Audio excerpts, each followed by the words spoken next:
Hey children, so molecular basis of inheritance chapter. It is a top 1 chapter for NEET and KCET because NEET ಅಲ್ಲಿ ನಿಮಗೆ 8 to 10 questions ಈ chapter ಇಂದ ಬರುತ್ತೆ and for KCET 5 to 6 questions. So highest weightage ಹೊಂದಿರುವಂತಹ ಎರಡು ಚಾಪ್ಟರ್ಸ್ಗಳಲ್ಲಿ molecular basis of inheritance stands first. Second one ಯಾವುದು ಅಂತಂದರೆ principles of inheritance and variation. So that one ನಾನು ಈಗಾಗಲೇ ಒನ್ ಶಾರ್ಟ್ ವೀಡಿಯೋನ ಅಪ್ಲೋಡ್ ಮಾಡಿದ್ದೀನಿ ಅದ್ರ ಮೇಲೆ. ಸೊ ಮೋಸ್ಟ್ ಡಿಮ್ಯಾಂಡೆಡ್ ವಿಡಿಯೋ ಯಾವುದು ಅಂತಂದರೆ ಮಾಲಿಕ್ಯುಲರ್ ಬೇಸಿಸ್ ಆಫ್ ಇನ್ಹೆರಿಟೆನ್ಸ್ನ ಒನ್ ಶಾರ್ಟ್ ವಿಡಿಯೋ ಬಿಕಾಸ್ ನಾನು ಹೇಳ್ದಂಗೆ ಟಾಪ್ ಮೋಸ್ಟ್ ಚಾಪ್ಟರ್ ಆಗಿದೆ ಇದು. ನಾನು ಎಲ್ಲದನ್ನು ನೋಟ್ ಮಾಡಿದ್ದೀನಿ. ಸೊ ಟಿಲ್ ಎಕ್ಸ್ಪೆರಿಮೆಂಟ್ಸ್ವರೆಗೂ we will be covering today well. So ನಾವು ಮಾಲಿಕ್ಯುಲರ್ ಬೇಸಿಸ್ ಆಫ್ ಇನ್ಹೆರಿಟೆನ್ಸ್ ಚಾಪ್ಟರಲ್ಲಿ ನಾವು ಫಸ್ಟ್ ನೋಡುವಂತಹದ್ದು ನ್ಯೂಕ್ಲಿಕ್ ಆ್ಯಸಿಡ್. ಸೊ ಫಸ್ಟಿಂದನೇ ಬರ್ತೀನಿ ನಾನು. ಸೊ ನ್ಯೂಕ್ಲಿಕ್ ಆ್ಯಸಿಡ್ DNA ಮತ್ತು RNA ಎರಡಿದೆ, deoxyribonucleic acid and ribonucleic acid. Okay, ಅದರಲ್ಲಿ DNA ಜೆನೆಟಿಕ್ ಮಟೀರಿಯಲ್ ಆಗಿ ಆ್ಯಕ್ಟ್ ಮಾಡುತ್ತೆ in most of the organisms. ಯಾಕೆ ಅಂತ ಹೇಳಿ ನಾವು ಮುಂದೆ ನೋಡ್ತೀವಿ. RNA ಯಾಕೆ ಮಾಡಲ್ಲ, DNA ಯಾಕೆ ಮಾಡುತ್ತೆ ಅಂತ ವಿ ವಿಲ್ ಬಿ ಸೀಯಿಂಗ್. ನಾವು RNA is also genetic material but only in some viruses. ಕೆಲವೊಂದಿಷ್ಟು ವೈರಸಸ್ಸಲ್ಲಿ ಮಾತ್ರ RNA ಜೆನೆಟಿಕ್ ಮಟೀರಿಯಲ್ ಆಗಿ ವರ್ಕ್ ಮಾಡುತ್ತೆ. And it also acts as a adaptor, messenger and catalyst. Question ಕೇಳಿದ್ದಾರೆ ನಿಮಗೆ, ಏನಿದು ಫಂಕ್ಷನ್ಸ್ದೆಲ್ಲ ಕೊಟ್ಟಿದ್ದಾರೆ ಅಂತಂದರೆ ಕ್ವಶನ್ ಕೇಳಿದ್ದಾರೆ, ಏನು RNAದ ಫಂಕ್ಷನ್ ಯಾವುದು ಅಲ್ಲ ಇದರಲ್ಲಿ ಅಂತ ಕ್ವಶನ್ ಕೇಳಿದರು. ಓಕೆ, ನೀಟ್ನ ಮಾಕ್ ಟೆಸ್ಟ್ ಸಿರೀಸಿನ ವಿ ಆರ್ ಆಲ್ರೆಡಿ ರನ್ನಿಂಗ್. ಈಗಾಗಲೇ 3 ಫ್ರೀ ಟೆಸ್ಟ್ಗಳನ್ನು ನೀವು ತೊಗೊಂಡ್ಬಿಟ್ಟು ಅದಾದ ನಂತರ ಪೇಯ್ಡ್ ಟೆಸ್ಟ್ಗಳನ್ನು ನೀವು ತೊಗೊಳ್ಬಹುದು. ಡೈಲಿ ಮಾಕ್ ಟೆಸ್ಟ್ ನಡೀತಾ ಇರುತ್ತೆ. ಸೊ ಜಸ್ಟ್ 3 hours ನೀವು ಡೆಡಿಕೇಟ್ ಮಾಡಿದ್ರಿ ಅಂತಂದರೆ it will be helpful for your NEET 2024 exams. Absolutely it will be helpful because ನಿಮಗೆ ಅದು ಪ್ರಾಕ್ಟೀಸ್ ಆಗಿ ಹೋಗಿಬಿಡುತ್ತೆ. ಆ್ಯಂಡ್ ದೆನ್ ಟೈಮ್ ಮ್ಯಾನೇಜ್ಮೆಂಟ್ ಗೊತ್ತಾಗುತ್ತೆ. ಆ್ಯಂಡ್ ಫಿಸಿಕ್ಸ್, ಕೆಮಿಸ್ಟ್ರಿ, ಬಾಟ್ನಿ, ಝಾಲಜಿಯಲ್ಲಿ ಯಾವ್ಯಾವ ತರಹ ಕ್ವೆಶನ್ಸ್ ಬರುತ್ತೆ ಅಂತ ಹೇಳಿ ಕಂಪ್ಲೀಟಾಗಿ ನಿಮಗೆ ಒಂದು ಐಡಿಯಾ ಸಿಕ್ಬಿಡುತ್ತೆ. ಸೊ ನೀವಿನ್ನೂ ಕೊಟ್ಟಿಲ್ಲ ಅಂತಂದರೆ ಮಾಕ್ ಟೆಸ್ಟನ್ನು ಜಾಯಿನ್ ಆಗಿಬಿಟ್ಟು ನೀವು ಮಾಕ್ ಟೆಸ್ಟನ್ನು ಕೊಡಬಹುದು. ಆ್ಯಂಡ್ ಹೇಗೆ ಅಂತಂದರೆ rhchemistry.online ಅಂತ ಹೇಳಿ ನೀವು ಸರ್ಚ್ ಮಾಡಿದ್ರಿ ಅಂತಂದರೆ ಅಲ್ಲಿ ನೀಟ್ ಮಾಕ್ ಟೆಸ್ಟ್ನ series ಇರುತ್ತೆ. So test series you can click on that and give your tests. ನಾವು DNA. ಸೊ DNA ಹೇಗಿರುತ್ತೆ, it is acidic and it is negatively charge. ನೆನ್ಪಿಟ್ಕೊಳ್ಳಿ, it is negatively charged. Okay, and it is acidic in nature. ಇದನ್ನು identify ಮಾಡಿದ್ದು first Friedrich Miescher ಅವರು in 1869. ಅದನ್ನು nuclein ಅಂತ ಅವರು ಹೆಸರು ಕೊಡ್ತಾರೆ. It was the acidic substance found in the nucleus. ಅದಕ್ಕೆ ಅವ್ರು ಏನಂತ ಹೆಸರು ಕೊಟ್ಟರು, ನ್ಯೂಕ್ಲಿನ್ ಅಂತ ಕೊಟ್ಟರು. So it is acidic in nature. ನಾವು ಹೇಗೆ ಕಂಡುಹಿಡಿದ್ರು ಇದರದ್ದು ಸ್ಟ್ರಕ್ಚರನ್ನು ಅಂತಂದರೆ ಎಕ್ಸ್ರೇ ಡಿಫ್ರ್ಯಾಕ್ಷನ್ ಡೇಟಾ ಏನು ಪ್ರೊಡ್ಯೂಸ್ ಮಾಡಿದರು ಮಾರಿಸ್ ವಿಲ್ಕಿನ್ಸ್ ಮತ್ತು ರೋಸ್ಲೆಂಡ್ ಫ್ರ್ಯಾಂಕ್ಲಿನ್ ಅವರು. ಸೊ ಆ ಎಕ್ಸ್ರೇ ಡಿಫ್ರ್ಯಾಕ್ಷನ್ ಡಾಟಾ ಬಳಸ್ಕೊಂಡ್ಬಿಟ್ಟು double helix model of DNA ಕೊಟ್ಟಿದ್ದು ವ್ಯಾಟ್ಸನ್ ಆ್ಯಂಡ್ ಕ್ರಿಕ್. ನೆನ್ಪಿಟ್ಕೊಳ್ಳಿ. ಸೊ DNAದ ಸ್ಟ್ರಕ್ಚರ್ ಹೇಗಿರುತ್ತೆ, so like this double helix. ಹೌದಾ? ನಾವು structure of polynucleotide chain. So ಹಾಗಿದ್ರೆ ಈ ಸ್ಟ್ರಕ್ಚರ್ ಏನಿದೆಯಲ್ಲ, ಸೊ ಈ ಸ್ಟ್ರಕ್ಚರನ್ನು ನಾವು ಅರ್ಥ ಮಾಡ್ಕೊಳ್ಬೇಕು ಇವಾಗ. ನಾವು ಸೊ ಪಾಲಿನ್ಯೂಕ್ಲಿಯೋಟೈಡ್ DNA ಅಂತಂದರೆ ಏನು ಹೇಳ್ತೀವಿ ನಾವು, ಇಟ್ ಈಸ್ ಪಾಲಿಮರ್ ಆಫ್ ಡಿಆಕ್ಸಿರೈಬೋನ್ಯೂಕ್ಲಿಯೋಟೈಡ್ಸ್ ಅಂತ ಕರಿತೀವಿ. ನಾವು ಮೊದಲಿಗೆ ನ್ಯೂಕ್ಲಿಯೋಟೈಡ್ ಅಂದರೆ ಏನು ಅಂತ ನೋಡಿಬಿಡೋಣ ಬೇಗ. ಸೊ ನ್ಯೂಕ್ಲಿಯೋಟೈಡಲ್ಲಿ 3 ಕಾಂಪೊನೆಂಟ್ಸ್ ಇರುತ್ತೆ. ಏನು, ಒಂದು ನೈಟ್ರೋಜನ್ ಬೇಸ್, ಇನ್ನೊಂದು pentose sugar and phosphate group. Okay, so ಹೆಂಗಿರುತ್ತೆ ಫಸ್ಟು ಪೆಂಟೋಸ್ ಶುಗರನ್ನು ನೋಡೋದಾದರೆ, so this is pentose sugar. Pentose sugar ಅಂತ ನಾವು ಯಾಕೆ ಕರಿತೀವಿ ಇದನ್ನು, ವೇಟ್, ಬಿಕಾಸ್ ಪೆಂಟೋಸ್ ಅಂತಂದರೆ ಏನು, 5 ಕಾರ್ಬನ್ ಹೊಂದಿರುವಂತಹ sugar. Okay, so first carbon, second carbon, third carbon, fourth carbon, fifth carbon ಎಲ್ಲಿ ಅಂತಂದರೆ yes it is here, fifth carbon. Okay, so ಈ ಪೆಂಟೋಸ್ ಶುಗರಲ್ಲಿ ನಮಗೆ 2 ರೀತಿ ಶುಗರ್ಸ್ ಇದೆ, ಒಂದು ರೈಬೋಸು, ಇನ್ನೊಂದು ಡಿಆಕ್ಸಿರೈಬೋಸ್. ಸೊ ರೈಬೋಸ್ ಶುಗರ್ ನಮಗೆ RNAನಲ್ಲಿ ಇರುತ್ತೆ, ಅದಕ್ಕೆ ಹೆಸರು ಏನು ಹೇಳ್ತೇನೆ, ರೈಬೋನ್ಯೂಕ್ಲಿಕ್ ಆ್ಯಸಿಡ್. ಡಿಆಕ್ಸಿರೈಬೋಸ್ ಶುಗರ್ ಇರುತ್ತೆ DNA ನಲ್ಲಿ. ಸೊ ಡಿಆಕ್ಸಿರೈಬೋನ್ಯೂಕ್ಲಿಕ್ ಆ್ಯಸಿಡ್ ಅಂತ ಕರಿತೀವಿ. ಸೊ ಏನಿದು ರೈಬೋಸು ಡಿಆಕ್ಸಿರೈಬೋಸಿಗೆ ಡಿಫ್ರೆನ್ಸ್ ಏನಂತಂದರೆ ವೆರಿ ಸಿಂಪಲ್. ನೋಡಿ, ರೈಬೋಸ್ ಶುಗರಲ್ಲಿ ನಮಗೆ 3' OH ಇದೆ, 2' OH ಇದೆ. So this is ribose. ಹೌದಾ? ಡಿಆಕ್ಸಿರೈಬೋಸಲ್ಲಿ ಏನು ಅಂತಂದರೆ ವೆರಿ ಸಿಂಪಲ್, ಇಲ್ಲಿ 3' ಮಾತ್ರ OH ಇದೆ, 2' OH ಇಲ್ಲ. So hydroxyl group is not present at the 2' group ಅಥವಾ 2' ಕಾರ್ಬನ್, ಸೆಕೆಂಡ್ ಕಾರ್ಬನ್ ಇನ್ DNA. ಅದಕ್ಕೆ ನಾವೇನಂತ ಕರಿತೀವಿ ಅದನ್ನು ಡಿಆಕ್ಸಿರೈಬೋಸ್. ಡಿ ಅಂದ್ರೇನು, ರಿಮೂವಲ್ ಅಥವಾ ಎಲಿಮಿನೇಟೆಡ್, ಡಿಲೀಟೆಡ್ ಅಂತ ಅರ್ಥ. ಹೌದಾ? ಸೊ ವಿತೌಟ್ ಆಕ್ಸಿ ಅಂತಂದರೆ ಹೈಡ್ರಾಕ್ಸಿಲ್ ಗ್ರೂಪ್. So deoxyribose. ಅರ್ಥ ಆಯ್ತಾ? ಸೊ ಸೆಕೆಂಡ್ ಕಾರ್ಬನ್ನಲ್ಲಿ ರೈಬೋಸಲ್ಲಿ OH ಇದೆ, DNA ನಲ್ಲಿ ಇರೋದಿಲ್ಲ. ಸೊ ಡಿಆಕ್ಸಿರೈಬೋಸ್ ಆಯಿತಾ. ಸೊ ನೆನ್ಪಿಟ್ಕೊಳ್ಳಿ. ನೆಕ್ಸ್ಟ್, ಸೊ 2 ರೀತಿ ಪೆಂಟೋಸ್ ಶುಗರ್ ಇದೆ. ನಾವು ನೈಟ್ರೋಜನಸ್ ಬೇಸ್, ಹೌದಾ. ಸೊ ಇದು ಪೆಂಟೋಸ್ ಶುಗರ್ ಅಂತಂದರೆ, so I just show you the structure here. So this is pentose sugar. Nitrogenous base, 2 ರೀತಿ ನೈಟ್ರೋಜನಸ್ ಬೇಸ್ ಇದೆ. ಒಂದು ಪ್ಯೂರಿನ್, ಇನ್ನೊಂದು ಪಿರಿಮಿಡಿನ್. ಸೊ ಪ್ಯೂರಿನ್ಸ್ ಅಲ್ಲಿ ಎಡೆನಿನ್ ಮತ್ತು guanine. So these are having only single cycle. Okay, so ಒಂದೇ ಸೈಕಲನ್ನ ಹೊಂದಿರುತ್ತೆ, cyclic compounds. Pyrimidines ಏನು ಅಂತಂದರೆ ದೇ ಹ್ಯಾವ್ 2 ಸೈಕಲ್ಸ್, ಹೌದಾ. So they have 2 cycles pyrimidines. ಪಿರಿಮಿಡಿನ್ಸಲ್ಲಿ ನಮಗೆ ಸೈಟೋಸಿನ್, ಥೈಮಿನ್ ಮತ್ತು ಯುರಾಸಿಲ್ ಕಂಡುಬರುತ್ತೆ. ಓಕೆ, ಸೊ ಯುರಾಸಿಲ್ ಏನಿದೆಯಲ್ಲ ಇದು ಬರೀ RNAನಲ್ಲಿ ಮಾತ್ರ ಇರುತ್ತೆ. ಯಾಕಂದರೆ RNAನಲ್ಲಿ ಥೈಮಿನ್ ಇರೋದಿಲ್ಲ.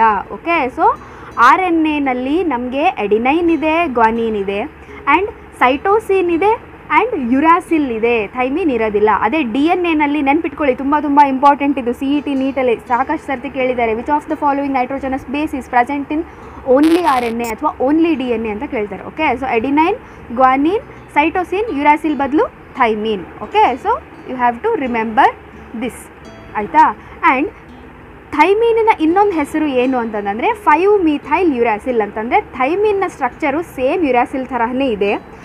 ಜಸ್ಟ್ ಅದಕ್ಕೆ 5 ಕಾರ್ಬನಲ್ಲಿ 5th ಕಾರ್ಬನ್ನಲ್ಲಿ ಮಿಥೈಲ್ ಅಟ್ಯಾಚ್ ಆಗಿರುತ್ತೆ.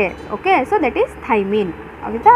ಸೊ ನೆನ್ಪಿಟ್ಕೋಬೇಕು ಇದನ್ನು. ನಾವು ಎಲ್ಲಿ ಅಟ್ಯಾಚ್ ಆಗಿರುತ್ತೆ ಈ ನೈಟ್ರೋಜನಸ್ ಬೇಸ್ ಅಂತಂದರೆ ಫಸ್ಟ್ ಕಾರ್ಬನ್ ಏನಿದೆಯಲ್ಲ, ಸೊ ಇಲ್ಲಿ ನೈಟ್ರೋಜನಸ್ ಬೇಸ್ ಅಟ್ಯಾಚ್ ಆಗಿರುತ್ತೆ.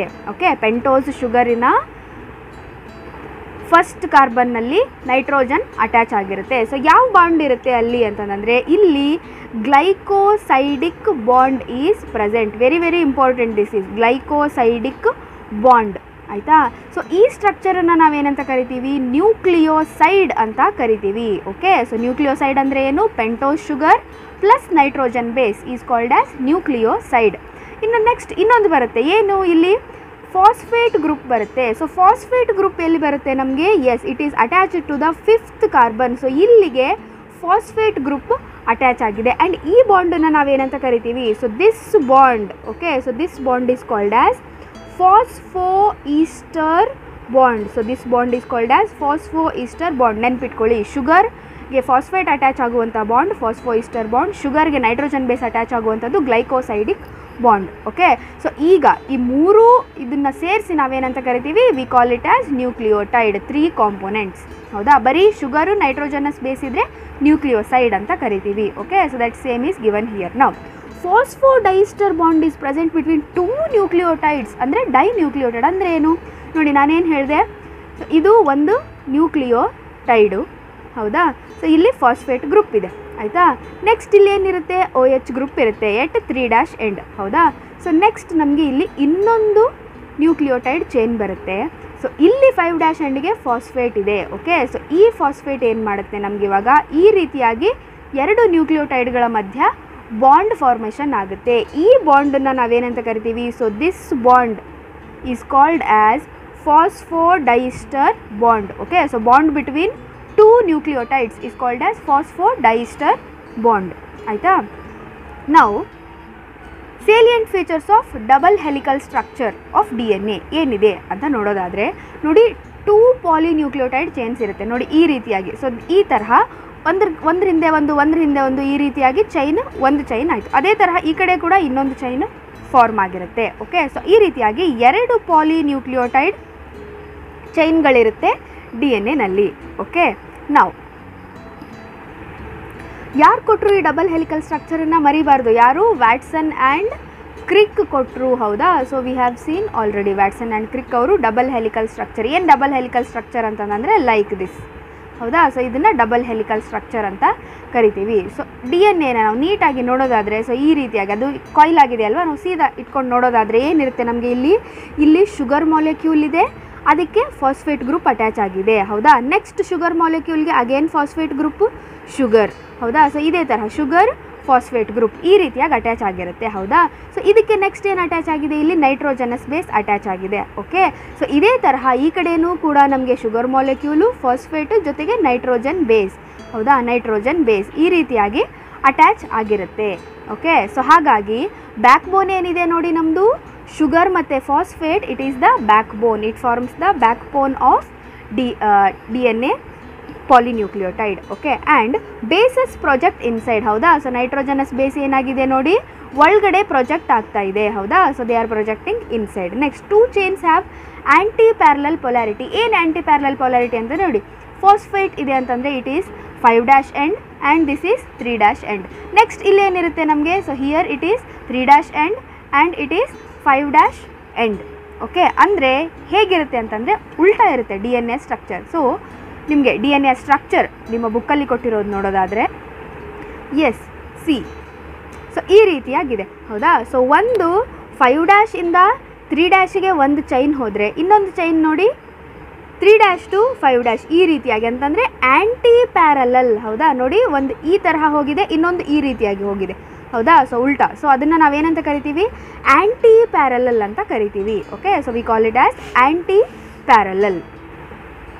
Next, always purine pairs with pyrimidine. ಅಂದರೆ ಈ ನೈಟ್ರೋಜನಸ್ ಬೇಸಸಲ್ಲಿ ಪ್ಯೂರಿನ್ಸು ಪಿರಮಿಡಿನ್ಸು ಇರುತ್ತೆ ಅಂತ ಹೇಳಿದೆ ನಾನು. ಹೌದಾ, ಸೊ ನೈಟ್ರೋಜನ್ ಬೇಸ್ ಇಲ್ಲಿ ಎಡಿನೈನ್ ಮತ್ತು ಗ್ವಾನಿನ್ ಏನು ಅಂತಂದರೆ ದೇ ಆರ್ ಪ್ಯೂರಿನ್ಸ್. ಹೌದಾ, so thymine and cytosine. Okay, so thymine cytosine ಏನು, ಇವುಗಳು ಪಿರಮಿಡಿನ್ಸ್, ಇದು ಪ್ಯೂರಿನ್ಸ್. ಹೌದಾ, ನಾವು ಪ್ಯೂರಿನ್ ಮತ್ತು ಪಿರಮಿಡಿನ್ಸ್ ಮಧ್ಯ ಯಾವಾಗಲೂ ಪೇರ್ ಆಗುತ್ತೆ. ಸೊ ಅಡಿನೈನ್ ಯಾವಾಗಲೂ ಥೈಮೀನ್ ಜೊತೆಗೆ ಪೇರ್ ಆಗುತ್ತೆ with 2 hydrogen bonds. I just change the colour. 2 hydrogen bonds. Guanine ಮತ್ತು ಸೈಟೋಸಿನ್ ಮಧ್ಯ 3 ಹೈಡ್ರೋಜನ್ ಬಾಂಡ್ಸ್ ಇರುತ್ತೆ. So if you have to see here, so adenine ಇದೆ ಅಂತಂದರೆ ಇಲ್ಲಿ ಯಾವುದ್ರ ಜೊತೆ ಪೇರ್ ಆಗುತ್ತದು, ಥೈಮೀನ್ ಜೊತೆಗೆ ಪೇರ್ ಆಗುತ್ತೆ. ಬಿಟ್ವೀನ್ ದೆಮ್ 2 ಹೈಡ್ರೋಜನ್ ಬಾಂಡ್ಸ್ ಇದೆ. ನೆಕ್ಸ್ಟ್ ಇಲ್ಲಿ ಗ್ವಾನಿನ್ ಇದೆ ಅಂತಂದರೆ ಇದ್ರ ಜೊತೆ ಯಾವ್ದು ಪೇರ್ ಆಗುತ್ತೆ, ಸೈಟೋಸಿನ್ ಪೇರ್ ಆಗುತ್ತೆ. ಇದ್ರ ಮಧ್ಯದಲ್ಲಿ ಏನಿರುತ್ತೆ, 3 ಹೈಡ್ರೋಜನ್ ಬಾಂಡ್ಸ್ ಇರುತ್ತೆ, ನೆನ್ಪಿಟ್ಕೋಬೇಕು ನೀವು. ನೆಕ್ಸ್ಟ್, ರೈಟ್ ಹ್ಯಾಂಡೆಡ್ ಕಾಯಿಲ್ ಆಗಿರುತ್ತೆ. ಸೊ DNA ಯಾವ, ಸೊ ಇದನ್ನು ನಾವೇನಂತ ಕರಿತೀವಿ, ಪಿಚ್ ಆಫ್ ದ ಹೆಲಿಕ್ಸ್ ಅಂತ ಕರಿತೀವಿ. ಓಕೆ, ಸೊ ಅಂತಂದರೆ 2 ಫರೋಗಳ ಮಧ್ಯ. ಓಕೆ, ಸೊ ಈ ಇದನ್ನು ನಾವೇನಂತ ಕರಿತೀವಿ, ಪಿಚ್ ಆಫ್ ದ ಹೆಲಿಕ್ಸ್ ಅಂತ ಕರಿತೀವಿ. ಸೊ ಎಷ್ಟಿರುತ್ತೆ ಅಂತಂದರೆ 10 ಬೇಸ್ ಪೇರ್ಗಳಿರುತ್ತೆ. ಓಕೆ, ಸೊ ಈ ರೀತಿಯಾಗಿ, ಸೊ ಇಲ್ಲಿ 5 and then here 5. Okay, so ಎಷ್ಟಿರುತ್ತೆ, 10 ಬೇಸ್ ಪೇರ್ಗಳಿದೆ. ಆ ಪಿಚ್ನ ಲೆಂತ್ ಎಷ್ಟಿರುತ್ತೆ, 3.4 ನ್ಯಾನೋಮೀಟರ್. ಓಕೆ, ಸೊ ಅಂದರೆ ಪ್ರತಿ ಬೇಸ್ ಪೇರ್ನ ಮಧ್ಯ ಹಾಗಿದ್ರೆ ಎಷ್ಟು ಡಿಫ್ರೆನ್ಸ್ ಬಂತು, 0.34 nanometre. It is 0.34 nanometre. So nanometre ಅಂತಂದರೆ 10⁻⁹ metre. So 1 base pair stacks over the other. ಹೌದಾ, ಸೊ ಒಂದು ಬೇಸ್ ಪೇರ್ನ ಮೇಲೆ ಇನ್ನೊಂದು ಬೇಸ್ ಪೇರ್ ಇದೆ. ಓಕೆ, ಸೊ ಇದರಿಂದ ಏನಾಗ್ತಾ ಇದೆ, ಹೈಡ್ರೋಜನ್ ಬಾಂಡ್ ಜೊತೆಗೆ ಒಂದ್ರ ಮೇಲೊಂದು ಇರೋದ್ರಿಂದ ಏನಾಗ್ತಾ ಇದೆ, ಹೆಚ್ಚು ಸ್ಟೆಬಿಲಿಟಿ ಈ ಹೆಲಿಕಲ್ ಸ್ಟ್ರಕ್ಚರ್ಗೆ ಕೊಡ್ತಾ ಇದೆ. Length of the DNA depends on number of nucleotides ಅಥವಾ base pairs present in it. ಅಂದರೆ ಅದರಲ್ಲಿ ಎಷ್ಟು ನ್ಯೂಕ್ಲಿಯೋಟೈಡ್ ಇದೆ ಅಥವಾ ಅದರಲ್ಲಿ ಎಷ್ಟು ಬೇಸ್ ಪೇರ್ಸ್ ಇದೆ ಅನ್ನೋದ್ರ ಮೇಲೆ DNA ಎಷ್ಟು ಉದ್ದ ಇದೆ ಅಂತ. ಅಂದರೆ ಜಾಸ್ತಿ ನ್ಯೂಕ್ಲಿಯೋಟೈಡ್ಸ್ ಇದ್ದರೆ ಜಾಸ್ತಿ ಉದ್ದ ಇರುತ್ತೆ. ಫಾರ್ ಎಕ್ಸಾಂಪಲ್ ನೋಡಿ, ಈ ಒಂದು ಬ್ಯಾಕ್ಟೀರಿಯೋಫೇಜ್ನಲ್ಲಿ ಎಷ್ಟು ನ್ಯೂಕ್ಲಿಯೋಟೈಡ್ಸ್ ಇದೆ, 5386 ನ್ಯೂಕ್ಲಿಯೋಟೈಡ್ಸ್ ಇದೆ. ಇನ್ನು ಬ್ಯಾಕ್ಟೀರಿಯೋಫೇಜ್ ಲ್ಯಾಂಬ್ಡಾದಲ್ಲಿ ನಿಮಗೆ 48502 ಬೇಸ್ ಪೇರ್ಸ್ ಇದೆ. ಇದನ್ನೆಲ್ಲ ನೀವು ನೆನ್ಪಿಟ್ಕೋಬೇಕಾಗುತ್ತೆ, because it will be asked in CET or NEET. Next, ಈ ಕೊಲೈನಲ್ಲಿ ಎಷ್ಟು ಬೇಸ್ ಪೇರ್ಸ್ ಇದೆ ಅಂತ ಕೇಳಿದ್ದಾರೆ. ದಟ್ ಈಸ್ 4.6 × 10⁶ ಬೇಸ್ ಪೇರ್ಸ್ ಇದೆ. ಇನ್ನು DNA ಹ್ಯೂಮನ್ಸಲ್ಲಿ ಹ್ಯಾಪ್ಲಾಯ್ಡ್ ಕಂಟೆಂಟ್ ಆಫ್ DNA ಅಂತಂದರೆ N ಲೆಂತ್ ಎಷ್ಟು ಅಂತಂದರೆ, ಅಗೇನ್ ಬೇಸ್ ಪೇರ್ಸ್ ಎಷ್ಟು ಅಂದರೆ 3.3 × 10⁹ ಬೇಸ್ ಪೇರ್ಸ್ ಅಂದರೆ 2N. ಕಂಪ್ಲೀಟ್ ಒಂದು ಸೆಲ್ಲಲ್ಲಿ ಇರುವಂಥ DNA ಎಷ್ಟಿರುತ್ತೆ, ಇಂಟು 2 ಮಾಡಿದರೆ ಸಿಕ್ಬಿಡುತ್ತೆ. That is 6.6 × 10⁹ base pairs human DNA contents. Okay, next another important point ಏನು ಅಂತಂದರೆ Chargaff rule. Okay, so Chargaff rule ಕೊಟ್ಟಿದ್ಯಾರು, ಎರ್ವಿನ್ ಚಾರ್ಗಾಫ್. ನೆನ್ಪಿಟ್ಕೋಬೇಕು ಏನು ಅಂತಂದರೆ it is applicable only for DNA, only for double stranded. RNAಗೆ Chargaff rule apply ಆಗೋಲ್ಲ, ಅಥವಾ any single stranded ಮಾಲಿಕ್ಯೂಲ್ಗೆ ಅದು ಅಪ್ಲೈ ಆಗೋದಿಲ್ಲ. Only for double stranded DNA ಮಾತ್ರ ಈ ರೂಲ್ ಅಪ್ಲೈ ಆಗುತ್ತೆ. ಏನು ಅಂತಂದರೆ ratio between adenine and thymine and guanine and cytosine is constant and equals to 1. ಅಂತಂದರೆ ಇದನ್ನು ನಾವು ಹೇಗೆ ಬರೆಯೋದು ಅಂತಂದರೆ that is purines and pyrimidines. Okay, so ಅವುಗಳ ರೇಷಿಯೋ ಏನಿರುತ್ತೆ ಇಟ್ ಈಸ್ ಈಕ್ವಲ್ ಟು 1 ಅಂತ ಹೇಳ್ತಾ ಇದ್ದಾರೆ. ಅಂದರೆ A+G is equal to T+C ಅಂತಂದರೆ ಎಷ್ಟು ಪ್ಯೂರಿನ್ಸ್ಗಳಿರುತ್ತೆ ಅಷ್ಟೇ ಪಿರಮಿಡಿನ್ಸ್ಗಳು ಇರುತ್ತೆ. ಆ್ಯಂಡ್ ದಟ್ ಅದನ್ನೇ ನಾವು ಈ ತರಹನೂ ಹೇಳ್ಬೋದು, ಎಷ್ಟು ಅಮೌಂಟ್ ಆಫ್ ಎಡಿನೈನ್ ಇರುತ್ತೆ ಅಷ್ಟೇ ಅಮೌಂಟ್ ಥೈಮಿನ್ ಇರುತ್ತೆ, ಎಷ್ಟು ಅಮೌಂಟ್ ಗ್ವಾನಿನ್ ಇರುತ್ತೆ ಅಷ್ಟೇ ಅಮೌಂಟು ಸೈಟೋಸಿನ್ ಇರುತ್ತೆ. ಬಟ್ ನೀವು ಈ ರೀತಿಯಾಗಿ ಯಾವತ್ತೂ ಅದನ್ನು ಅರ್ಥ ಮಾಡ್ಕೋಬೇಡಿ. A+T is not equal to G+C C. Okay, so ನೆನ್ಪಿಟ್ಕೊಳ್ಳಿ, adenine plus thymine is not equal to guanine plus cytosine. Adenine plus guanine ಅಂದರೆ ಇವು ಪ್ಯೂರಿನ್ಸು, ಇವು ಪಿರಿಮಿಡಿನ್ಸ್. ಇಷ್ಟು ನೆನ್ಪಿಟ್ಕೊಂಬಿಡಿ, ಕನ್ಫ್ಯೂಸ್ ಮಾಡ್ಕೋಬೇಡಿ. ಪ್ಯೂರಿನ್ಸ್ನ sum it is equal to sum of pyrimidine. Okay, so ಅಷ್ಟು ನೆನ್ಪಿಟ್ಕೊಳ್ಳಿ ಸಾಕು. ನಾವು ಸೊ ಇದ್ರ ಮೇಲೆ ನಿಮಗೆ ಕ್ವೆಶನ್ಸ್ ಬರುತ್ತೆ. ಸೊ ದಟ್ ನಾವು ಇನ್ನೊಂದು ವಿಡಿಯೋದಲ್ಲಿ ಜಾರ್ಗಾಫ್ ರೂಲನ್ನು ಡೀಟೇಲ್ ಆಗಿ ಅದರ ಕ್ವೆಶನ್ಸನ್ನು ನಾನು ಇನ್ನೊಂದು ವಿಡಿಯೋದಲ್ಲಿ ಸಾಲ್ವ್ ಮಾಡಿ ಹೇಳ್ತೀನಿ ನಿಮಗೆ. ನಾವು ನೆಕ್ಸ್ಟ್ ಏನು ಅಂತಂದರೆ central dogma of molecular biology. ಯಾರು ಇದನ್ನು ಕೊಟ್ಟಿದ್ದು ಅಂತಂದರೆ ಫ್ರಾನ್ಸಿಸ್ ಕ್ರಿಕ್ ಅವರು. ಏನು central dogma of molecular biology ಅಂತಂದರೆ ನಿಮ್ಗಾಗಲೇ ಗೊತ್ತಿದೆ. ಸೊ DNA ರೆಪ್ಲಿಕೇಟ್ ಆಗುತ್ತೆ. ಫಸ್ಟು DNA ರೆಪ್ಲಿಕೇಶನ್ ಆಗುತ್ತೆ. ನೆಕ್ಸ್ಟ್ DNA ಇಂದ ಏನಾಗುತ್ತೆ, RNA ಸಿಂಥಸಿಸ್ ಆಗುತ್ತೆ. ಓಕೆ, ಸೊ ಅದನ್ನು ನಾವೇನಂತ ಕರಿತೀವಿ, we call it as transcription. Okay, so we call it transcription. Next RNA ಇಂದ ಏನು ಸಿಂಥಸಿಸ್ ಆಗುತ್ತೆ, there will be protein formation. Okay, so there is protein formation. ಅದನ್ನು ನಾವೇನಂತ ಕರಿತೀವಿ, we call it as translation. Okay, so ಇದ್ರ ಮೇಲೂ ಕೂಡ ನಿಮಗೆ ಕ್ವಶನ್ಸ್ ಬಂದಿದೆ ಆಯಿತಾ. ಸೊ ಟ್ರಾನ್ಸ್ಕ್ರಿಪ್ಷನ್ ಅಂದ್ರೇನು, DNA ಇಂದ RNA ಸಿಂಥಸಿಸ್ ಆಗೋದು ಟ್ರಾನ್ಸ್ಕ್ರಿಪ್ಷನ್, RNA ಇಂದ ಇನ್ಫಾರ್ಮೇಷನ್ ಪ್ರೋಟೀನ್ಸ್ ಆಗಿ ಸಿಂಥಸಿಸ್ ಆಗೋದು ಟ್ರಾನ್ಸ್ಲೇಷನ್. ಓಕೆ, ನಾವು ಸೊ ಕೆಲವೊಂದಿಷ್ಟು ವೈರಸ್ಗಳಲ್ಲಿ ಏನಾಗುತ್ತೆ ಅಂತಂದರೆ flow of information is reverse direction. Reverse direction ಅಂತಂದರೆ ಇಲ್ಲಿ RNA ಇಂದ DNA ಸಿಂಥಸಿಸ್ ಆಗುತ್ತೆ. ಯಾವುದ್ರಲ್ಲಿರಬಹುದು ಇದು, ನೆನಪಿದೆಯಾ ನಿಮಗೆ? ಇನ್ HIV ವೈರಸ್ಸಲ್ಲಿ ನಾವು ರಿವರ್ಸ್ ಟ್ರಾನ್ಸ್ಕ್ರಿಪ್ಟೇಸ್ ರೆಟ್ರೋ ವೈರಸ್ ಅಂತ ಓದಿದ್ವಿ. ಏನಾಗ್ತಿತ್ತು ಅಲ್ಲಿ, RNA ಇಂದ ಅಲ್ಲಿ DNA ಅವುಗಳು ಸಿಂಥಸಿಸ್ ಮಾಡ್ತಾ ಇದ್ವು ಯೂಸಿಂಗ್ ರಿವರ್ಸ್ ಟ್ರಾನ್ಸ್ಕ್ರಿಪ್ಟೇಸ್ ಎಂಜೈಮ್. ಹೌದಾ, ಸೊ ಆ ಪ್ರೊಸೆಸ್ಸನ್ನು ಏನಂತ ಕರಿತೀವಿ ನಾವು, ರಿವರ್ಸ್ ಟ್ರಾನ್ಸ್ಕ್ರಿಪ್ಷನ್ ಅಂತ ಕರಿತೀವಿ. So this question is given in your NCERT text book. ಹೌದಾ, ಸೊ ಟೆಕ್ಸ್ಟ್ ಬುಕ್ಕಲ್ಲಿ ಕೊಟ್ಟಿದ್ದಾರೆ ಇದು, it's a in text question. ಹೌದಾ, ಸೊ ಅದು ಪ್ರೊಸೆಸ್ಸನ್ನು ಏನಂತ ಕರಿತೀವಿ, reverse transcription. Next packaging of DNA helix. ಯಾಕೆ ಪ್ಯಾಕೇಜಿಂಗ್ ಆಗಬೇಕು DNA ಅಂತಂದರೆ, ನೋಡಿ DNAಯ ಲೆಂತ್, ಮ್ಯಾಮಲಿಯನ್ DNAಯ ಲೆಂತ್ ಎಷ್ಟಿದೆ ಅಂತಂದರೆ 6.6 into not minus 6.6 into 10⁹ base pairs. ನಾನು ಆಗಲೇ ಹೇಳಿದೆ ನಿಮಗೆ. ಹೌದಾ, ಇಂಟು ಇಷ್ಟು ಬೇಸ್ ಪೇರ್ಸ್ ಇದೆ. ಆ್ಯಂಡ್ ಆ ಬೇಸ್ ಪೇರ್ಗಳ ಮಧ್ಯ ಎಷ್ಟು ಲೆಂತ್ ಇದೆ ನಮಗೆ, 0.34 into 10⁻⁹ metre per base pair ಅಂತಂದರೆ ಇಷ್ಟು ಡಿಫ್ರೆನ್ಸ್ ಇದೆ. ಹೌದಾ, ಸೊ ಎಷ್ಟು ಬೇಸ್ ಪೇರ್ಸ್ ಇದೆ, ಅವುಗಳ ಮಧ್ಯೆ ಎಷ್ಟು ಡಿಫ್ರೆನ್ಸ್ ಇದೆ ಅನ್ನೋದನ್ನು ನಾವು ಕ್ಯಾಲ್ಕುಲೇಟ್ ಮಾಡಿಬಿಟ್ರೆ ನಮ್ಗೆ ಇಡೀ DNAಯ ಲೆಂತ್ ಸಿಕ್ಬಿಡುತ್ತೆ. ಹೌದಾ, ಸೊ ಈ ರೀತಿ ನಾವು ಕ್ಯಾಲ್ಕುಲೇಟ್ ಮಾಡಿದಾಗ we get approximately 2.2 metres length of DNA. So DNAಯ ಲೆಂತ್ ಎಷ್ಟಿದೆ, 2.2 ಮೀಟರ್ಸ್ ಇದೆ, ನೆನ್ಪಿಟ್ಕೊಳ್ಳಿ. ಆ್ಯಂಡ್ ದೆನ್ ಈ ಕೊಲೈನ DNA ಲೆಂತ್ ಎಷ್ಟಿದೆ, 1.36 mm. ಓಕೆ, ಸೊ MM ಅಂತಂದರೆ ಚಿಕ್ಕದು. ಆದರೆ ಮ್ಯಾಮಲಿಯನ್ DNA ಎಷ್ಟಿದೆ, 2.2 ಮೀಟರ್ಸ್. ಇಮ್ಯಾಜಿನ್ 2.2 ಮೀಟರ್ಸನ್ನು ನೀವು ಇಮ್ಯಾಜಿನ್ ಮಾಡ್ಕೊಳ್ಳಿ. ಅಷ್ಟು ದೊಡ್ಡ DNA ಸೆಲ್. ಹೌದಾ, ನಮ್ಮ ಬಾಡಿಯಲ್ಲಿರೋ ಸೆಲ್ಲಲ್ಲಿ ಈ ಒಳಗಡೆ ಇರೋ ನ್ಯೂಕ್ಲಿಯಸಲ್ಲಿ ಕಾಣಿಸೋದಿಲ್ಲ, ಮೈಕ್ರೋಸ್ಕೋಪಲ್ಲಿ ನೋಡ್ತೀವಿ ನಾವು. ಅದ್ರ ಒಳಗಡೆ ಇಷ್ಟು DNA ಏನಾಗಿದೆ, ಇಟ್ ಈಸ್ ದೇರ್. ಓಕೆ, ನಾವು ಹೇಗೆ ಇಷ್ಟು ದೊಡ್ಡ DNA ಲೆಂತ್ ಹೇಗೆ ಪ್ಯಾಕ್ ಆಗಿದೆ ಅಂತಂದರೆ, ಯೂಕ್ಯಾರಿಯೋಟ್ಸಲ್ಲಿ ಹೇಗಾಗಿರುತ್ತೆ, ನಾವು we know DNA is negatively charged. Okay, acidic ಇದೆ, ನೆಗೆಟಿವ್ಲಿ ಚಾರ್ಜ್ಡ್ ಇದೆ. ಸೊ ಈ DNA ಏನಾಗಿರುತ್ತೆ, ಪಾಸಿಟಿವ್ಲಿ ಚಾರ್ಜ್ಡ್ ಹಿಸ್ಟೋನ್ ಆಕ್ಟೋಮರ್ ಅನ್ನೋ ಸ್ಟ್ರಕ್ಚರಲ್ಲಿ ಅದು ರ್ಯಾಪ್ ಆಗಿರುತ್ತೆ. So this is histone. ಇದ್ರ ಸುತ್ತಲೂ ಏನಾಗಿದೆ ಅಂತಂದರೆ DNA ಈ ರೀತಿಯಾಗಿ ರ್ಯಾಪ್ ಆಗಿರುತ್ತೆ. Okay, so DNA is wrapped like this. Okay, ನಾವು ಸೊ ಈ ಹಿಸ್ಟೋನ್ ಆಕ್ಟೋಮರ್ ಏನಿದೆಯಲ್ಲ, so this is histone ಆಕ್ಟೋಮರ್. It is positively charge is basic amino acids. They are rich in basic amino acid, that is lysine and ಆರ್ಜಿನಿನ್. Again very very important question ಕೇಳ್ತಾರೆ ನಿಮಗೆ CET ನೀಟಲ್ಲಿ. ಯಾವ basic amino acids ಇದೆ ಹಿಸ್ಟೋನಲ್ಲಿ ಅಂದರೆ lysine and ಆರ್ಜಿನಿನ್. Okay, and histone ಆಕ್ಟೋಮರ್. Okay, so ಈ histone ಆಕ್ಟೋಮರ್ ಏನಿದೆ ಒಳಗಡೆ, ಈ ಆಕ್ಟೋಮರ್ ಅಂತಂದ್ರೇನು, 8 ಮಾಲಿಕ್ಯೂಲ್ಸ್. ಆಕ್ಟಾ ಅಂತಂದರೆ 8 ಮಾಲಿಕ್ಯೂಲ್ಸ್. ಏನದು 8 ಮಾಲಿಕ್ಯೂಲ್ಸ್ ಅಂತಂದರೆ H2A, H2B,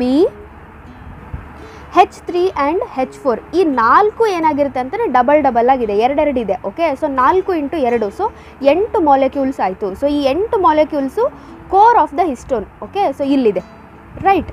ನೆಕ್ಸ್ಟ್ ಇದ್ರ ಸುತ್ತಲೂ ಏನು ರ್ಯಾಪ್ ಆಗಿದೆ ನಮಗೆ, DNA ಈಸ್ ರ್ಯಾಪ್ಡ್. ಹೌದಾ, ಸೊ ಒಂದು ಆಕ್ಟೋಮರಲ್ಲಿ ಅಥವಾ ಒಂದು ನ್ಯೂಕ್ಲಿಯೋಸೋಮಲ್ಲಿ ನಮಗೆ ಎಷ್ಟು ಉದ್ದದ DNA ಇರುತ್ತೆ ಅಂತಂದರೆ 200 ಬೇಸ್ ಪೇರ್ಗಳಷ್ಟು DNA ಏನಾಗಿರುತ್ತೆ ಇದ್ರ ಸುತ್ತಲೂ ಹೀಗೆ ಅದ್ರ ಸುತ್ತಲೂ ಸುತ್ತಕೊಂಡಿದೆ. ಓಕೆ, ಸೊ ಈ ರೀತಿಯಾಗಿ ನಮ್ಗೆ ಏನಿರುತ್ತೆ ಅಂತಂದರೆ ಎಷ್ಟೊಂದು ನ್ಯೂಕ್ಲಿಯೋಸೋಮ್ಗಳು ಒಂದಾದ್ಮೇಲೆ ಒಂದು ಈ ರೀತಿಯಾಗಿ ನ್ಯೂಕ್ಲಿಯೋಸೋಮ್ಗಳು ಅಂದರೆ ಹಿಸ್ಟೋನ್ ಆಕ್ಟೋಮರ್ಗಳಿರುತ್ತೆ. ಅದ್ರ ಸುತ್ತಲೂ ನಮಗೆ ಈ ರೀತಿ DNA ಏನಾಗಿರುತ್ತೆ ಸುತ್ತಕೊಂಡಿದೆ. ಓಕೆ, ಸೊ DNA ಈ ರೀತಿಯಾಗಿ ಸುತ್ತಕೊಂಡಿದೆ. ಸೊ ಒಂದು ನ್ಯೂಕ್ಲಿಯೋಸೋಮಲ್ಲಿ ಎಷ್ಟು ಬೇಸ್ ಪೇರ್ಸ್ ಇದೆ? 200 ಬೇಸ್ ಪೇರ್ಸ್ ಇದೆ. ಸೊ ಇದನ್ನು ನಾವು ನೋಡಿದಾಗ ಹೇಗೆ ಕಾಣಿಸುತ್ತೆ ಅಂದರೆ ಒಂದು ದಾರದ ಮೇಲೆ ಈ ರೀತಿ ಬೀಡ್ಸ್ ತರಹ ಕಾಣಿಸುತ್ತೆ. ಸೊ ಬೀಡ್ಸ್ ಆನ್ ಸ್ಟ್ರಿಂಗ್ ತರಹ ನಮಗೆ ಕ್ರೊಮ್ಯಾಟಿನ್ ಕಾಣಿಸುತ್ತೆ. ಓಕೆ, ಸೊ ಈ ಕ್ರೊಮ್ಯಾಟಿನ್ ಏನಾಗುತ್ತೆ ಬರ್ತಾ ಬರ್ತಾ ಇನ್ನೂ ಕಂಡೆನ್ಸ್ ಆಗುತ್ತೆ. ಯಾವ ಸ್ಟೇಜಲ್ಲಿ? ಮೆಟಾಫೇಸಲ್ಲಿ ಕಂಡೆನ್ಸ್ ಆಗುತ್ತೆ. ಸೊ ಅವಾಗೇನು ಫಾರ್ಮ್ ಆಗುತ್ತೆ? ಕ್ರೊಮ್ಯಾಟಿನ್ ಇದ್ದಿದ್ದು ನೋಡಿ, ಪ್ರೊಫೇಸಲ್ಲಿ ಈ ರೀತಿಯಾಗಿದ್ದಂಥ ಕ್ರೊಮ್ಯಾಟಿನ್ ಮೆಟಾಫೇಸಿಗೆ ಬರೋ ಅಷ್ಟರಲ್ಲಿ ಏನಾಗಿರುತ್ತೆ? ಅದು ಈ ರೀತಿ ಕ್ರೋಮೋಸೋಮ್ಸ್ ಆಗಿ ಇಕ್ವೆಟೋರಿಯಲ್ ಪ್ಲೇಟಲ್ಲಿ ಅರೇಂಜ್ ಆಗಿರುತ್ತೆ. ಸೊ ಕಂಡೆನ್ಸ್ಡ್ ಆಗೋದು ಯಾವ ಸ್ಟೇಜಲ್ಲಿ? ಮೆಟಾಫೇಸಲ್ಲಿ. ಇನ್ನು ಈ ರೀತಿಯಾಗಿ ಇನ್ನೂ ಕಂಡೆನ್ಸ್ ಆಗೋದಕ್ಕೆ ಏನು ಬೇಕು ಅಂತಂದರೆ ನಾನ್ ಹಿಸ್ಟೋನ್ ಕ್ರೋಮೋಸೋಮಲ್ ಪ್ರೋಟೀನ್ಸ್ ಬೇಕು for the higher level condensation. ನಾವು ಪ್ರೋಕ್ಯಾರಿಯೋಟ್ಸಲ್ಲಿ ಯಾವ ತರಹ ಇರುತ್ತೆ ಅಂತಂದರೆ ಪ್ರೋಕ್ಯಾರಿಯೋಟ್ಸಲ್ಲಿ ನಮಗೆ ನ್ಯೂಕ್ಲಿಯರ್ ಮೆಂಬ್ರೇನ್ ಇರೋದಿಲ್ಲ, ಟ್ರೂ ನ್ಯೂಕ್ಲಿಯಸ್ ಇರೋದಿಲ್ಲ. ಹಾಗಿದ್ರೆ ಹೇಗಿರುತ್ತೆ ಅಂತಂದರೆ ಸೈಟೋಪ್ಲಾಸಮಲ್ಲಿ ಹಾಗೆ ಈ ರೀತಿಯಾಗಿ ಏನಿರುತ್ತೆ? DNA ಪ್ರೆಸೆಂಟ್ ಇರುತ್ತೆ. So negatively charged DNA is held with some proteins that is positively charged. Same histones ಅಲ್ಲಿ ಏನಾಗಿರುತ್ತೆ? It is coiled. ಅದನ್ನು ನಾವೇನಂತ ಕರಿತೀವಿ? ಸ್ಟ್ರಕ್ಚರನ್ನು we call it as nucleoid. Okay, and ಈ DNA ನ್ಯೂಕ್ಲಿಯಾಯ್ಡ್ ಏನಾಗಿರುತ್ತೆ? ಲಾರ್ಜ್ ಲೂಪ್ಸಲ್ಲಿ ಅದು it is held by the proteins. Okay, next euchromatin ಮತ್ತು ಹೆಟ್ರೋಕ್ರೊಮ್ಯಾಟಿನ್ ಅಂತಂದರೆ ಈ ಕ್ರೊಮ್ಯಾಟಿನ್ ಏನು ನಾವು ನೋಡಿದ್ವಲ್ಲ, ಸೊ ಈ ರೀತಿಯಾಗಿ ಕ್ರೊಮ್ಯಾಟಿನ್ ಇರುತ್ತೆ ಬೀಡ್ಸ್ ಆನ್ ಸ್ಟ್ರಿಂಗ್ ರೀತಿನಲ್ಲಿ. ಹೌದಾ? ಸೊ ಇವಾಗ ಈ ಕ್ರೊಮ್ಯಾಟಿನ್ನು ಜಾಸ್ತಿ ಕಂಡೆನ್ಸ್ ಆಗಿತ್ತು ಅಂತಂದರೆ ಅದನ್ನು ಹೆಟಿರೋಕ್ರೊಮ್ಯಾಟಿನ್ ಅಂತ ನಾವು ಕರಿತೀವಿ. ಸೊ ಜಾಸ್ತಿ ಕಂಡೆನ್ಸ್ ಆಗಿದೆ ಅಂತಂದರೆ ಹೇಗೆ ಇರುತ್ತೆ? ಸೊ ತುಂಬ ಕಂಡೆನ್ಸ್ಡ್ ಆಗಿ ಈ ರೀತಿಯಾಗಿರುತ್ತೆ. ಓಕೆ, ಸೊ ನಮಗೆ ಬಿಡಿ ಬಿಡಿಯಾಗಿ DNA ನಮಗೆ ಅವೈಲೇಬಲ್ ಇಲ್ಲ ಇದರಲ್ಲಿ. ಹೌದಾ? ಸೊ ಫ್ರೀಯಾಗಿ DNA ಅವೈಲೇಬಲ್ ಇಲ್ಲ ಅಂತಂದರೆ DNA ಇಂದ RNA ಸಿಂಥಸಿಸ್ ಆಗೋದಕ್ಕಾಗೋದಿಲ್ಲ. ಸೊ ಹಾಗಾಗಿ ಹೆಟಿರೋಕ್ರೊಮ್ಯಾಟಿನ್ನಲ್ಲಿ ನಮಗೆ ಇದು ಡೆನ್ಸ್ಲಿ ಪ್ಯಾಕ್ ಆಗಿರುತ್ತೆ. ಹಾಗಾಗಿ ಇದು ಸ್ಟೇನನ್ನು ಕೂಡ ಜಾಸ್ತಿ ತೊಗೊಳುತ್ತೆ, ಡಾರ್ಕ್ಲಿ ಸ್ಟೇನ್ಡ್ ಆಗಿರುತ್ತೆ. ಆ್ಯಂಡ್ ಇದು ಟ್ರಾನ್ಸ್ಕ್ರಿಪ್ಷನಲ್ಲಿ ಇನ್ಆ್ಯಕ್ಟಿವ್. ಯಾಕಂದರೆ ಅದರಿಂದ RNA ಸಿಂಥಸಿಸ್ ಆಗೋದಕ್ಕೆ DNA ಫ್ರೀನೇ ಇರೋದಿಲ್ಲ, ಫುಲ್ಲು ಅದು ಕಾಯಿಲ್ ಆಗಿಬಿಟ್ಟಿರುತ್ತೆ, ಸುತ್ಕೊಂಡ್ಬಿಟ್ಟಿರುತ್ತೆ ನ್ಯೂಕ್ಲಿಯೋಸೋಮಲ್ಲಿ. ಹೌದಾ? ಇನ್ನು ನೆಕ್ಸ್ಟ್ ಯುಕ್ರೊಮ್ಯಾಟಿನ್ ಲೂಸ್ಲಿ ಪ್ಯಾಕ್ ಆಗಿರುತ್ತೆ ಈ ರೀತಿಯಾಗಿ. ಸೊ ಲೈಟಾಗಿ ಸ್ಟೇನ್ ತೊಗೊಳುತ್ತೆ ಹಾಗೂ ಟ್ರಾನ್ಸ್ಕ್ರಿಪ್ಷನಲ್ಲಿ ಆ್ಯಕ್ಟಿವ್ ಇರುತ್ತೆ. ಯಾಕಂದರೆ ಅಲ್ಲಿ RNA ಸಿಂಥಸಿಸ್ ಆಗೋದಕ್ಕೆ DNA ಅವೈಲೇಬಲ್ ಇರುತ್ತೆ. Okay, next search for the genetic material. ನಾವು ಸೊ ಈ ಜೆನೆಟಿಕ್ ಇವಾಗ ನಮ್ಗೆ ಇದೆಲ್ಲ ಗೊತ್ತಾಗ್ತಾ ಇದೆ ರೀ, ಇಷ್ಟೆಲ್ಲ DNA ಇದೆ, ಸ್ಟ್ರಕ್ಚರಿಂಗ್ ಎಲ್ಲ ಗೊತ್ತಾಯ್ತು. ಹೌದಾ? ಸೊ ಅದಕ್ಕೂ ಮುಂಚೆ ಜೆನೆಟಿಕ್ ಮೆಟೀರಿಯಲ್ ಯಾವುದು? DNA-ನ RNA-ನ ಪ್ರೋಟೀನ್ ಅಂತ ಕನ್ಫ್ಯೂಷನ್ ಇತ್ತು. ಸೊ ಅದಕ್ಕೆ ಗ್ರಿಫಿತ್ ಅವರು ಏನು ಮಾಡಿದರು? ಫಸ್ಟು ಒಂದು ಎಕ್ಸ್ಪೆರಿಮೆಂಟ್ ಮಾಡ್ತಾರೆ, ಟ್ರಾನ್ಸ್ಫಾರ್ಮಿಂಗ್ ಪ್ರಿನ್ಸಿಪಲ್ ಅಂತ ಕರಿತೀವಿ ನಾವು. ಓಕೆ, ಅದನ್ನು ಸೊ ಯಾವುದ್ರ ಮೇಲೆ ಮಾಡಿದ್ರು? ಸ್ಟ್ರೆಪ್ಟೋಕಾಕಸ್ ನ್ಯೂಮೋನಿಯಾ ಮೇಲೆ ಮಾಡಿದರು. ಹೌದಾ? ಸೊ ಹೆಂಗೆ ಮಾಡ್ತಾರೆ ಅಂತಂದರೆ ಈ ಸ್ಟ್ರೆಪ್ಟೋಕಾಕಸ್ ನ್ಯೂಮೋನಿಯಾ ಏನಿದೆಯಲ್ಲ, ಸೊ ಇದು ಡಿಸೀಸ್ ಬರೆಸುವಂಥದ್ದು, ನ್ಯೂಮೋನಿಯಾ ಡಿಸೀಸನ್ನು ಕಾಸ್ ಮಾಡುವಂಥ ಬ್ಯಾಕ್ಟೀರಿಯಾ. ಇದರಲ್ಲಿ 2 ಸ್ಟ್ರೇನ್ ಇದೆ, ಒಂದು R ಸ್ಟ್ರೇನ್, ಇನ್ನೊಂದು S ಸ್ಟ್ರೇನ್. R ಸ್ಟ್ರೇನ್ ಅಂತಂದರೆ ರಫ್ ಸ್ಟ್ರೇನ್ ಇರುತ್ತೆ. ಓಕೆ, ಸೊ ಇದು ಹಾರ್ಮ್ಫುಲ್ ಇಲ್ಲ, ನೋಡೋದಕ್ಕೆ ರಫು ಆದರೆ ಹಾರ್ಮ್ಫುಲ್ ಇಲ್ಲ, ತುಂಬ ಇನೋಸೆಂಟ್. ಬಟ್ S ಸ್ಟ್ರೇನ್ ಏನಿದೆಯಲ್ಲ ಇದು ಸ್ಮೂತ್ ಆಗಿರುತ್ತೆ, ನೋಡೋದಕ್ಕೆ ಸ್ಮೂತು ಬಟ್ ತುಂಬ ಹಾರ್ಮ್ಫುಲ್. ಹೌದಾ? ಸೊ ನೋಡೋದಕ್ಕೆ ಸಾಫ್ಟು ಬಟ್ ಹಾರ್ಮ್ಫುಲ್, ಅಂದರೆ ಇದು ಡಿಸೀಸನ್ನು ಕಾಸ್ ಮಾಡುತ್ತೆ. ಸೊ ಅವ್ರೇನು ಮಾಡ್ತಾರೆ? S ಸ್ಟ್ರೇನನ್ನು ಮೈಸ್ಗೆ ಇಲ್ಲಿಗೆ ಇಂಜೆಕ್ಟ್ ಮಾಡಿದರು, ಮೈಸ್ ಸತ್ತೋಯ್ತು. ಯಾಕಂದರೆ S strain harmful. Next R ಸ್ಟ್ರೇನನ್ನು ಅಂತಂದರೆ R ಬ್ಯಾಕ್ಟೀರಿಯಾಗಳನ್ನು, ಓಕೆ, R ಅಂದರೆ 6 ಅಲ್ಲ, R ಸ್ಟ್ರೇನ್, ರಫ್ ಸ್ಟ್ರೇನ್ ಇರೋ ಬ್ಯಾಕ್ಟೀರಿಯಾಗಳನ್ನು ಮೈಸಿಗೆ ಇಂಜೆಕ್ಟ್ ಮಾಡಿದಾಗ ಅವು ಬದುಕಿದ್ವು. ಯಾಕಂದರೆ ಅದು ನಾಟ್ ಹಾರ್ಮ್ಫುಲ್, ಅದೇನು ಮಾಡಲ್ಲ ಅದಕ್ಕೆ.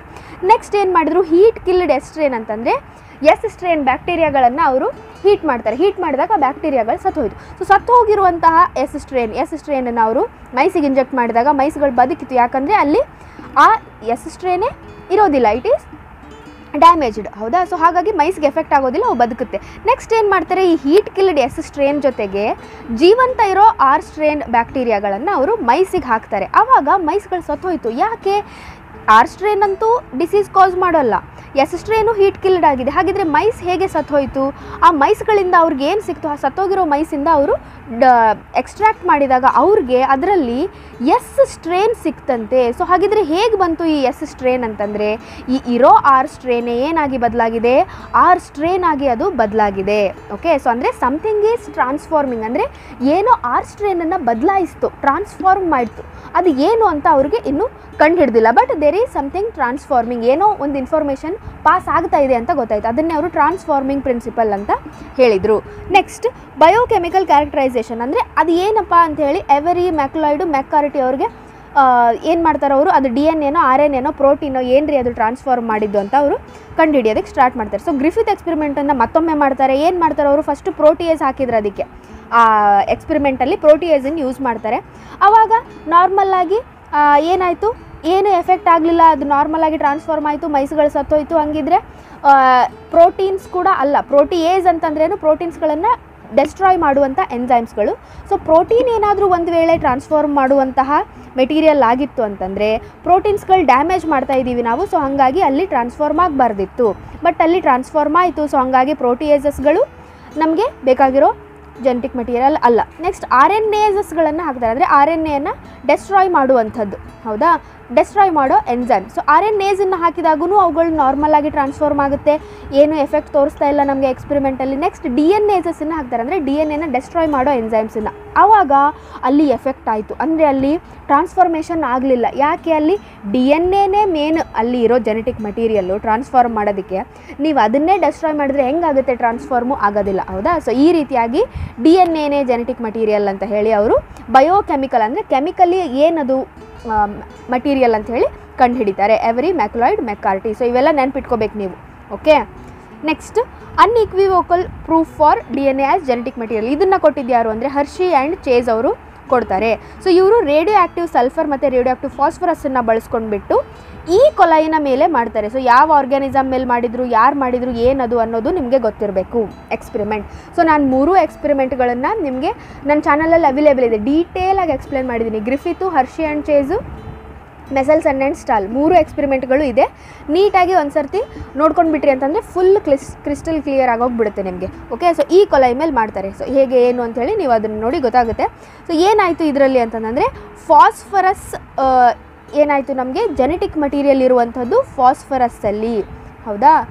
ಐ ಮೀನ್ ಜೆನೆಟಿಕ್ ಮಟೀರಿಯಲಲ್ಲಿ ಫಾಸ್ಫರಸ್ ಇರುತ್ತೆ, ಹೌದಾ. ಬಿಕಾಸ್ ಫಾಸ್ಫೇಟ್ ನ್ಯೂಕ್ಲಿಯೋಟೈಡಲ್ಲಿ ಇರುತ್ತೆ ಅಂತ ನಾವು ಕಲಿತೀವಿ, ಓಕೆ. ಸೊ ಶುಗರು, ನೈಟ್ರೋಜನಸ್ ಬೇಸು, ಫಾಸ್ಫೇಟ್ ಸೇರಿಕೊಂಡೇ ನ್ಯೂಕ್ಲಿಯೋಟೈಡ್ ಆಗುತ್ತೆ. So that is DNA genetic material, ಹೌದಾ. ಸೊ ಹಾಗಾಗಿ ಅವ್ರಿಗೆ ಫಾಸ್ಫರಸ್ ಸಿಕ್ಕಿದ್ರಿಂದ ಅವ್ರಿಗೆ ಎಕ್ಸ್ಪೆರಿಮೆಂಟಲ್ಲಿ, ರೈಟ್. ಸೊ ರಿಸಲ್ಟಲ್ಲಿ ಸೊ ಅವ್ರೇನು ಕನ್ಕ್ಲೂಡ್ ಮಾಡ್ತಾರೆ, ಎಸ್ ಪ್ರೋಟೀನ್ ಅಲ್ಲ DNA ಜೆನೆಟಿಕ್ ಮಟೀರಿಯಲ್ ಅಂತ ಅವರು ಹೇಳ್ತಾರೆ. ಇನ್ನು ನೆಕ್ಸ್ಟ್ ಉಳಿದಿರುವಂಥ ಟಾಪಿಕ್ಸನ್ನ ನಾನು ನೆಕ್ಸ್ಟ್ ವಿಡಿಯೋದಲ್ಲಿ ಎಕ್ಸ್ಪ್ಲೇನ್ ಮಾಡ್ತೀನಿ. Hope it helps you my dear students. ಇದೇ ತರಹದ ವೀಡಿಯೋಸ್ಗಳಿಗಾಗಿ do subscribe to the channel and share with your friends. Happy learning my dear students. All the very best.